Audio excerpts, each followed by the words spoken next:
4 महीने बीत चुके हैं और अभी तक कोई ट्रांसफर पोस्टिंग का पता नहीं है। आखिर नियोजित शिक्षकों के साथ ये भेदभाव क्यों? आखिर ये इस तरह की भ्रामक खबरें क्यों आ रही हैं?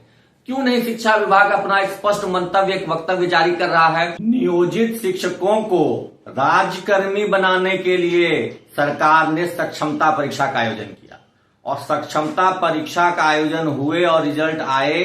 4 महीने से अधिक समय बीत चुका है, लेकिन आज तक भी उसके बाद होने वाली काउंसलिंग और ट्रांसफर पोस्टिंग की प्रक्रिया नहीं हो पाई है। हजारों की संख्या में शिक्षक 10 वर्षों से, 15 वर्षों से, 20 वर्षों से और शिक्षिका बहनें खास करके ट्रांसफर का इंतजार कर रही थी। उन्होंने इस सक्षमता परीक्षा को एक सुनहरे अवसर के तौर पे देखा और राज्यकर्मी के साथ साथ ऐच्छिक ट्रांसफर पोस्टिंग के लिए भी ये परीक्षा दे दी। लेकिन आश्चर्य देखिए, 4 महीने बीत चुके हैं और अभी तक कोई ट्रांसफर पोस्टिंग का पता नहीं है। आखिर विभाग कौन सी प्रक्रिया तय कर रही है, कौन सा सॉफ्टवेयर तैयार कर रही है कि आज तक वो तय नहीं कर पाई है कि शिक्षकों की पोस्टिंग कैसे होगी, कब होगी। वहीं दूसरी ओर जब बीपीएससी के द्वारा परीक्षा आयोजित की गई तो तुरंत से उनका काउंसलिंग और पोस्टिंग हो गया, लेकिन नियोजित शिक्षकों का ट्रांसफर पोस्टिंग नहीं हो पा रहा है, काउंसलिंग नहीं हो पा रही है। आखिर नियोजित शिक्षकों के साथ ये भेदभाव क्यों? नियोजित शिक्षक वर्षों से ट्रांसफर की चाह में थे, इंतजार में थे और आज जब ट्रांसफर का अवसर मिला है तो उनको जानबूझ करके विभाग के द्वारा विलंब किया जा रहा है। लगातार शिक्षक सोशल मीडिया पर अपना आक्रोश प्रकट कर रहे हैं, अपना विरोध दर्ज करा रहे हैं। माननीय अपर मुख्य सचिव साहब से भी अनुरोध कर रहे हैं, शिक्षा विभाग से मुख्यमंत्री जी, शिक्षा मंत्री जी सभी से अनुरोध कर रहे हैं कि नियोजित शिक्षकों की सक्षमता परीक्षा पार्ट 1 जब हो चुकी है तो उसका पोस्टिंग भी जल्द से जल्द कर दिया जाए। बीच बीच में कई तरह की भ्रामक खबरें आती है।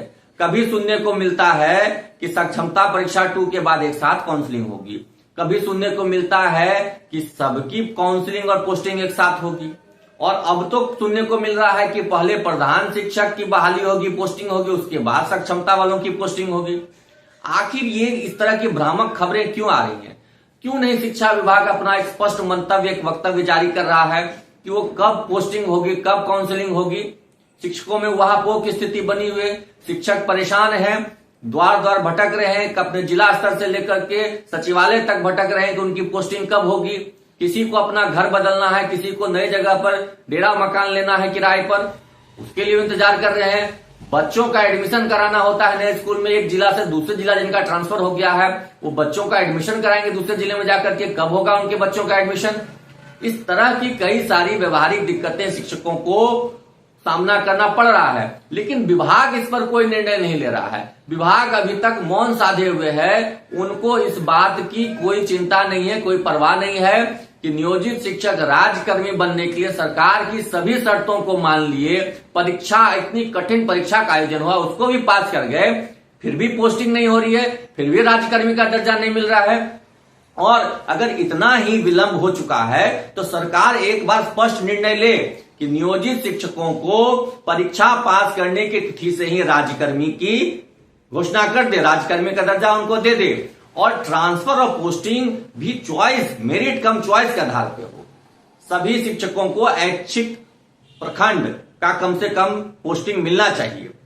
ठीक है, विद्यालय को लेकर के रैंडमाइजेशन हो, लेकिन कम से कम सभी शिक्षकों को अपना ऐच्छिक प्रखंड चुनने की विकल्प मिलना चाहिए, उसी में उनकी पोस्टिंग होनी चाहिए। वरना वर्षों से नियोजित शिक्षक जिनको ट्रांसफर चाहिए उनको नहीं मिल रहा है, जिनको नहीं चाहिए उनको जबरन ट्रांसफर करा दिया जा रहा है। तो इस तरह की जो कह लीजिए कि दुविधाएं हो रही हैं, इस तरह की जो परेशानियां नियोजित शिक्षकों को हो रही है, उस पर शिक्षा विभाग को ध्यान देना चाहिए और जल्द से जल्द सरकार को इस पर निर्णय लेते हुए, विभाग को इस पर निर्णय लेते हुए सभी नियोजित शिक्षकों को राज्यकर्मी का दर्जा देना चाहिए और उनका ट्रांसफर पोस्टिंग की जो प्रक्रिया है उसको यथाशीघ्र पूरा करना चाहिए। बहुत विलंब हो चुका है, अब और विलंब करने की कोई आवश्यकता नहीं है। जल्द से जल्द सबको एक तो ज्वाइनिंग के डेट, मतलब जो परीक्षा का डेट है उनका ज्वाइनिंग डेट के बदले परीक्षा पास करने की डेट से राज्यकर्मी का दर्जा मिले, और जिनको ट्रांसफर चाहिए केवल उन्हीं का ट्रांसफर किया जाए, और अगर उसमें कोई बाध्यता है तो कम से कम ऐच्छिक प्रखंड में पोस्टिंग का विकल्प होना चाहिए। ऐच्छिक प्रखंड में ही पोस्टिंग हो, नहीं तो शिक्षकों को बहुत ज्यादा परेशानियों का सामना करना पड़ेगा।